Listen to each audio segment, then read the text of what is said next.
देखो बच्चों, आज फिर हम एक क्वेश्चन लेके आए मैथ का, जेई मेंस का एक क्वेश्चन। कितना इजी आप इसको सोल्व कर सकते हो, दिखने में इतना मुश्किल लगता है। ये सारे जो ऑप्शन है उनको एक साइड आप एक साथ कैसे रिप्लाई कर पाओगे देखना। सबसे पहले आपने ओगोमेट्री मैट्रिक्स बनानी, मैंने बनानी सिखा रखी है आपको थ्योरी के टाइम भी, पहले भी बहुत सारे क्वेश्चनों में करवा रखी है। आपने पहली कोफिशिएंट लिख लेने पहली रो के, और जो इक्वल टू में वो यहाँ निशान लगा के ऐसे लिख देना। यहाँ पर 2, 5 और a, और जो इक्वल टू में है वो यहाँ लिख देना। फिर आपका यहाँ हो जाएगा 1, 2, 3, और जो इक्वल टू में है वो यहाँ लिख देना, जो भी ये। अब इतना लिखने के बाद आपने कुछ नहीं करना, जो रो ऑपरेशन है वो लगाओ, और जो डायगोनल एलिमेंट है पहला उसके नीचे सारे जीरो बना दो। ऐसे रो ऑपरेशन लगाना है, जो डायगोनल एलिमेंट है वो जीरो बन जाए, डायगोनल एलिमेंट के जो नीचे एलिमेंट है वो जीरो बन जाए। तो पहली रो तो हम एज इट इज लिख लेते हैं, इसमें कोई छेड़खानी करनी नहीं। अब इसके नीचे यहाँ जीरो बनाना, तो पहली रो को 2 से मल्टीप्लाई करके माइनस कर दो। 2 से मल्टीप्लाई करके माइनस करोगे बन गया 0, 2 से मल्टीप्लाई करके माइनस करोगे बच गया 3, 2 से मल्टीप्लाई करके माइनस करोगे तो ये a था, a माइनस 2 हो जाएगा, और 2 से मल्टीप्लाई करोगे तो 12, 12 इसमें से माइनस करोगे तो 24 बच जाएगा। ठीक है, ये बन गया। अब इसके नीचे जीरो बनाए तो फर्स्ट रो को थर्ड में से माइनस कर दो, ये 0 हो गया, या 1 बचेगा या 2 बचेगा, और यहाँ आपका इसको एज इट इज माइनस करोगे तो b माइनस 6 हो जाएगा, b माइनस 6 हो जाएगा।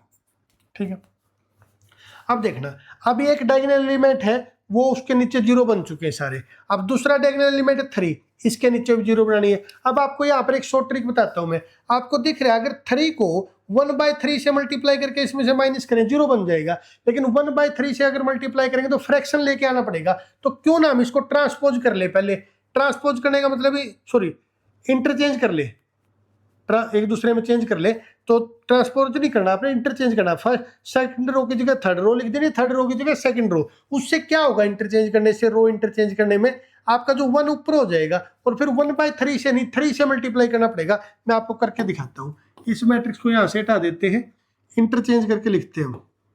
रो इंटरचेंज कर दी, फर्स्ट रो के साथ कोई छेड़खानी नहीं करनी, ये 6। ठीक है, जो थर्ड रो है सेकंड नंबर पे लिख ली 1, 2 और b माइनस 6, जो भी उसको एज इट इज लिखना। ठीक है, और थर्ड रो है, ये जो सेकंड रो थर्ड नंबर पे लिख ली 1, 3, और ये a माइनस 2 और 24, ये हो गया। बस कुछ नहीं किया, दो रो को इंटरचेंज किया। अब इसको हटा देते हैं यहाँ से। क्यों इंटरचेंज किया वो आप समझ गए होंगे। इंटरचेंज करने का बेनिफिट ये हुआ कि अब आपको मल्टीप्लाई 3 से करनी पड़ेगी, नहीं तो 1/3 से करनी पड़ती। कर सकते थे, प्रॉब्लम कुछ नहीं थी, बस फ्रैक्शन आता, टाइम थोड़ा ज्यादा लगता। तो आप करो अब इसके।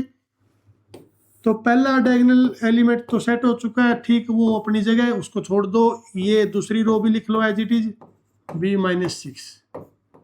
ठीक, अब थर्ड रो 3 से मल्टीप्लाई करके माइनस कर दो, ये 0 हो जाएगा। 3 से मल्टीप्लाई करके माइनस करोगे a माइनस 8 हो गया, और 3 से मल्टीप्लाई करके इसको 3 से मल्टीप्लाई करेंगे तो ये b हो जाएगा, और ये 18 हो जाएगा, और माइनस करोगे ना तो माइनस का 3b हो जाएगा, और प्लस का 18 हो जाएगा।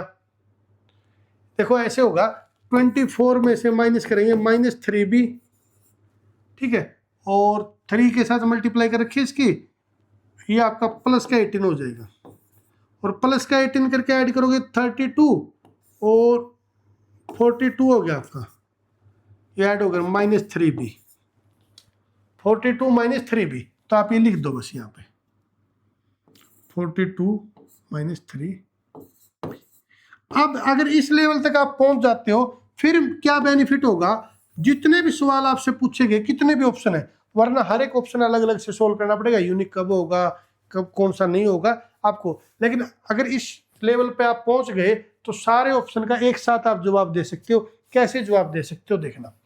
आप क्या करना, पहले जो नॉन जीरो एलिमेंट है, first element of every non, मतलब एवरी रो, प्रत्येक रो का पहला नॉन जीरो एलिमेंट है, वहां पर आप सर्कल लगा दो। इसका पहला, दूसरी रो का पहला ये नॉन जीरो पे लगाना है, तीसरी रो का ये, लेकिन ये है या नहीं है ये तो डिपेंड करता है ए पे, क्योंकि यह वैल्यू है 8, a माइनस 8।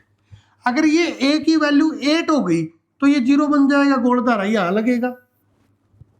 मतलब सर्कल सर्कल तो आपने नॉन जीरो पे लगाना ना, नॉन जीरो एलिमेंट पे। अगर ये नॉन जीरो बन गया तो यहीं पर सर्कल लग जाएगा, अगर ये जीरो बन गया तो सर्कल वहां पे लगेगा, ठीक है। और अगर ये दोनों ही जीरो बन गए तो सर्कल लगेगा ही नहीं इस रो में, क्योंकि पूरी पूरी रो जीरो बन जाएगी। अब मेरी बात सुन लो, क्या होता है यूनिक सॉल्यूशन सर्कल वाले तरीके से, जो मैं थ्योरी के टाइम शॉर्ट ट्रिक करवाता हूँ, सर्कल वाले तरीके से ध्यान से सुन लो। अगर ये जो ओगोमेट्री का निशान है, ओगोमेट्री का निशान है, निशान लगा के वो लिख रखे जो इक्वल टू वाले हैं, ये जो निशान है, अगर आपका सर्कल ये बाउंड्री पार हो गया तो इसका मतलब नो सॉल्यूशन। ये सर्कल अगर बाउंड्री पार हो गया तो इसका मतलब क्या, नो सॉल्यूशन, सॉल्यूशन होगा ही नहीं। अब रास्ता की सॉल्यूशन होने का क्या तरीका है कि बाउंड्री पार नहीं होना चाहिए, जो आपके सर्कल है वो इस साइड रहने चाहिए। आप कहते हैं सर ठीक है सॉल्यूशन होगा, पता चल गया, लेकिन होने के बाद दो बात होती है, यूनिक है या इनफिनिटली मैनी है। तो यूनिक कब होगा, इनफिनिटली मैनी कब होगा। अब गोलधारा उस साइड, यानी कि सर्कल उस साइड चला गया तो सॉल्यूशन है ही नहीं, लेकिन सर्कल इस साइड रह गया, सॉल्यूशन है मान लिया। तो इनफिनिटली कब है, जब उतने ही सर्कल हों जितने वेरिएबल हैं, जब उतने ही सर्कल हों जितने वेरिएबल हैं तो यूनिक है, और उससे कम हो तो इनफिनिटली मैनी। सुन लेना, अगर ये जीरो नहीं हुआ, ये जीरो नहीं हुआ, ये जीरो कब को नहीं हुआ है, जब a नॉट इक्वल